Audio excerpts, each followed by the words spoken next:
This is the Lone Crater YouTube. We hope this video helps. You start by powering off the XM5 and removing any earpads if you can. This exposes seams and crevices. Use a soft cloth and a small brush to sweep away loose dust. This prevents pushing debris deeper. Dip a cotton swab briefly in 70% isopropyl, wring until nearly dry, and test on a small area to protect finishes.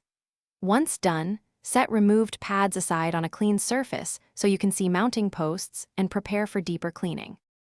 You now address the speaker mesh and joints. Brush the mesh with soft, short strokes to lift trapped particles rather than pushing them in. For seams and pivot points, use a barely damp swab to dissolve oils and grime, then follow immediately with a dry swab to prevent moisture buildup. If you use compressed air, apply short controlled bursts from a distance to avoid membrane damage.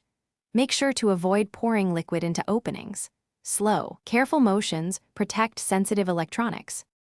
You finish by reattaching earpads, aligning any markers and pressing evenly until they click. Uneven seating affects comfort and noise isolation.